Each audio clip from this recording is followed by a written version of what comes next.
तो अभी के टाइम पे जेजेके यूनिवर्स के 2 सीजन हमें देखने को मिल चुके हैं, जहां पे गोजो सातोरू एक ओवर पावरफुल कैरेक्टर के तौर पे हमें देखने को मिला था और सेकंड तरफ हमें देखने को मिला सुकुना, जिसने अपनी पावर का यूज करके कई सारे मेन कैरेक्टर को मार दिया, कई सारे इवल कैरेक्टर को मारा। लेकिन अभी के टाइम पे इन दोनों पावरफुल कैरेक्टर की बैटल हमें दोनों सीजन में देखने को नहीं मिली। जब यूजी फर्स्ट टाइम सुकुना की एक फिंगर को खाता है, उस टाइम पे हमें हल्की सी झलक इनकी बैटल की देखने को मिलती है, जहाँ पे एक फिंगर के साथ तो गोजो सुकुना को नॉकआउट कर देता है। लेकिन अभी के टाइम पे जब सुकुना पावरफुल हो चुका है, तो गोजो के साथ एक बार भी हमें उसकी बैटल देखने को नहीं मिली, जिसकी वजह से फैंस काफी ज्यादा डिसअपॉइंट है और गोजो को भी काफी गालियां दे रहे हैं और सुकुना की तरफ भी जाने लगे हैं। तो आज की हमारी इस वीडियो में हम डिटेल में बात करने वाले कि अगर गोजो रिटर्न करता है और उसके बाद सुकुना के साथ बैटल करता है, तो क्या वो सुकुना को नॉकआउट कर पाएगा या फिर नहीं, क्योंकि अभी के टाइम पे ये बंदा प्रिजन से बाहर भी नहीं निकल रहा। तो अगर आप लोग भी इन सारी चीजों के बारे में डिटेल में जानना चाहते हो तो इस वीडियो को एंड तक देखना। अगर आपको वीडियो में कुछ भी अच्छा लगे तो वीडियो को लाइक करके आपके अपने चैनल को सब्सक्राइब करके नोटिफिकेशन बेल को ऑन कर लेना, ताकि आपको फ्यूचर में ऐसी और भी अमेजिंग वीडियोस देखने को मिलती रहे। तो जल्दी से वीडियो को स्टार्ट करते हैं। इन दोनों कैरेक्टर में से पहले मैं आप लोग को बता देता हूँ कि कौन सा कैरेक्टर ज्यादा स्ट्रॉन्ग है, क्योंकि इनकी पावर के बारे में शायद आपको डिटेल में अभी तक नहीं पता लगा होगा। बस आपको इनके जो मोमेंट्स है वही याद होंगे और इनकी पावर के बारे में कई सारे फैंस अभी भी कंफ्यूज है, क्योंकि इनकी टेक्निक के बारे में वो डिटेल में कभी जान नहीं पाते। तो पहले इन दोनों कैरेक्टर की पावर के बारे में हम जानने वाले हैं और देखने वाले कि इनकी लिमिट क्या है पावर की, और इन दोनों में से रियल में स्ट्रॉन्ग कौन सा कैरेक्टर है। तो पहले बात करते हैं इन दोनों कैरेक्टर में से गोजो सातोरू के बारे में। तो गोजो सातोरू एक ऐसा कैरेक्टर है एनिमे यूनिवर्स के अंदर, जो कि जेजेके यूनिवर्स में जब हम फर्स्ट टाइम देखने को मिलता है, उस टाइम पे उसके बारे में ये बात बोली जाती है कि जब गोजो का जन्म हुआ था उस टाइम पे, क्योंकि हमें बताया जाता है कि पहले कर्स एनर्जी का जो बैलेंस था वो बिल्कुल बराबर था, लेकिन जब ये जन्म लेता है उस टाइम पे जो अच्छाई की पावर लेवल होती है वो और ज्यादा बढ़ जाती है, क्योंकि गोजो की जो कर्स एनर्जी है वो काफी ज्यादा होती है, जिसकी वजह से इस कैरेक्टर के अगेंस्ट सर्वाइव करना किसी भी ओपोनेंट की बस की बात नहीं है। और हमें देखने को मिला कि गोजो सातोरू के पास 6 आई की पावर है और इसके यूनिवर्स में ये बताया जाता है कि एक टाइम पे पूरे के पूरे यूनिवर्स में ये पावर सिर्फ एक ही यूजर के पास हो सकती है, और ये पावर गोजो सातोरू के पास अभी के टाइम पे हमें देखने को मिलती है, जिसकी वजह से ये अपने यूनिवर्स का एक मेन कैरेक्टर और पावरफुल कैरेक्टर भी माना जाता है। अब गोजो के पास हमें एक इन्फिनिटी कवच देखने को मिलता है, जिसकी वजह से इसकी बॉडी को टच करना इम्पॉसिबल है, क्योंकि इसकी बॉडी पे किसी भी वेपन का कोई असर नहीं होता, और ये चीज हमें कई बार जेजेके यूनिवर्स में देखने को मिल चुकी है। इसके अलावा इसके पास लिमिटलेस पावर है, जो कि गाइस कभी खत्म नहीं होती। ये बंदा काफी लंबे टाइम तक अपनी कर्स एनर्जी को यूज कर सकता है, या फिर आप लोग ये बात बोल सकते हो कि इसके पास अनलिमिटेड कर्स एनर्जी है। और हमें देखने को मिला कि इसके पास रेड अटैक करने की भी पावर है, और इसका जो मेन अटैक है वो माना जाता है होलो पर्पल, जिसका यूज करके इसने टोजी फुशिगोरो को भी नॉकआउट कर दिया था, उसकी आधी बॉडी को बीच में से चीर दिया था। और ऐसा करने के बाद ही हमें गोजो की मेन पावर देखने को मिली थी। इसके अलावा हमें देखने को मिला कि गोजो सातोरू के पास इसका डोमेन एक्सपेंशन है, जो कि इसकी मेन पावर भी मानी जाती है, क्योंकि इसके अंदर इसके अगेंस्ट सर्वाइव करना काफी मुश्किल हो जाता है, और हर एक यूजर के पास हमें डोमेन एक्सपेंशन देखने को मिलता है।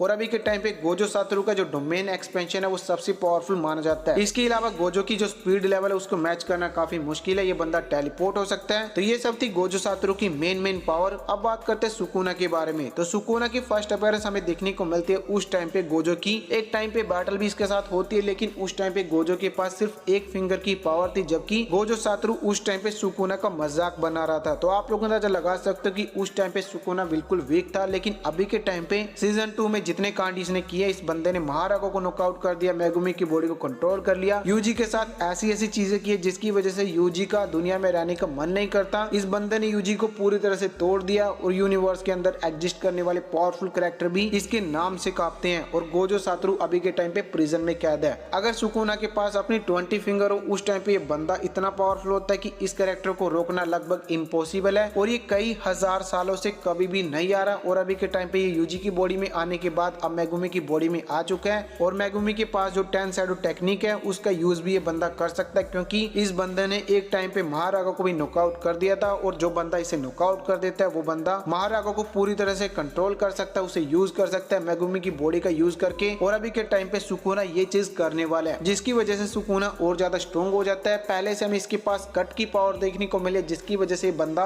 1 मिनट में ये बंदा अपने किसी भी ओपोनेंट को नॉकआउट कर सकता है। यहाँ तक कि मेगुमी जब कई सारे शिकिगामीज का यूज करता है, उस टाइम पे अपनी स्ट्रेंथ का यूज करके उनको नॉकआउट कर देता है, जो कि काफी पावरफुल भी होते हैं, और इसकी स्पीड लेवल भी काफी ज्यादा है। और जेजेके यूनिवर्स के अंदर अगर किसी के पास सबसे ज्यादा कर्स एनर्जी है तो ये कैरेक्टर कोई और नहीं बल्कि Sukuna the king of curses है। इसकी कर्स एनर्जी की कोई लिमिट नहीं है, यहाँ तक कि गोजो सातोरू के कंपैरिजन में इसकी कर्स एनर्जी ज्यादा ज्यादा मानी जाती है और इसके पास भी गोजो की तरह डोमेन की पावर है और हमें देखने को मिलता है कि डोमेन एक्सपेंशन का यूज करके इसने महारागा को भी नॉकआउट कर दिया था।